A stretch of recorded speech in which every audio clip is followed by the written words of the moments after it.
തീർച്ചയായിട്ടും അന്നു മുതൽക്ക് ചന്ദ്രശേഖരൻ എന്നൊരു സത്യമുണ്ട്. ചന്ദ്രശേഖരൻ കൊല ചെയ്യപ്പെട്ടത് ഒരു ക്രൂരകൃത്യം ചെയ്തിട്ടല്ല. ചന്ദ്രശേഖരൻ ഒരു രാഷ്ട്രീയം പറഞ്ഞതുകൊണ്ട്, എതിരഭിപ്രായം പറഞ്ഞതുകൊണ്ടാണ് ചന്ദ്രശേഖരനെ വെട്ടിക്കൊന്നത്. അപ്പോൾ അത് അവസാനിക്കണം. ഇനിയൊരു മനുഷ്യന് ഈ ഗതി ഉണ്ടാവരുത് എന്നത് തന്നെയായിരുന്നു പോരാട്ടത്തിന് മുന്നോട്ട് പോകുന്നത്. അത് സത്യം തെളിയിക്കണമെന്ന്. സത്യം തെളിഞ്ഞുകൊണ്ടേയിരിക്കുകയാണ്. ഏറ്റവും അവസാനം അപ്പീൽ കോടതി, ഹൈക്കോടതി ഇത് തീർപ്പെത്തിയിരിക്കുകയാണ്. ഈ കൊലയാളികൾ ആണ്, ഇവരാണ്, CPM ആണ് ഇതിനകത്ത് പിന്നിലെന്ന് കൂടിയാണ് ഈ കോടതി ശിക്ഷ ശരിവെച്ചതിലൂടെ വ്യക്തമാകുന്നത്. അതുമാത്രമല്ല, അഡീഷണൽ ആയിട്ട് 2 പേരെ കൂടി ചേർത്തു. അത് പ്രധാനപ്പെട്ട ആളുകളാണ്. KK കൃഷ്ണൻ ഏരിയ കമ്മിറ്റി മെമ്പറായിരുന്നു, KK കൃഷ്ണൻ. മറ്റൊന്ന് local committee member Jyothi Babu. ഈ 2 പേരെയും അഡീഷണൽ ആയിട്ട് വന്നപ്പോൾ CPMന്റെ പങ്കാണ് ഒന്നുകൂടി വ്യക്തമായത്.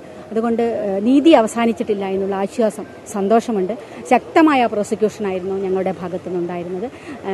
ഞങ്ങൾക്ക് അധികാരവും പണവും ഒന്നും ഞങ്ങളുടെ കയ്യിലില്ല. പക്ഷേ ഞങ്ങൾക്ക് സത്യം അറിയായിരുന്നു, നീതി ലഭിക്കുമെന്നറിയാനും ആ സത്യത്തെ മുറുകെ പിടിച്ചുകൊണ്ടാണ് മുന്നോട്ട് പോയത്. ബഹുമാനപ്പെട്ട പ്രോസിക്യൂഷൻ അതിനനുസരിച്ചുള്ള പ്രവർത്തനങ്ങൾ, advocate S. Rajeev, advocate Kumarankutty, advocate Safal 3 പേരും അതിശക്തമായി നീണ്ട വിചാരണയായിരുന്നു. 5 മാസമാണ് ഈ കോടതി വിശദമായ വാദം ബഹുമാനപ്പെട്ട കോടതിയും കേട്ടു, മുഴുവൻ കേട്ടു, ക്ഷമയോടെ കേട്ട് കാര്യങ്ങൾ വിശകലനം ചെയ്തു. ബഹുമാനപ്പെട്ട കോടതിയോടുള്ള തീർത്താൽ തീരാത്ത നന്ദി. കാരണം ഇത് എല്ലാ മനുഷ്യർക്കുമുള്ള ഒരു ആശ്വാസമാണ്, ഒരു പ്രതീക്ഷയാണ് ഈ വിധി.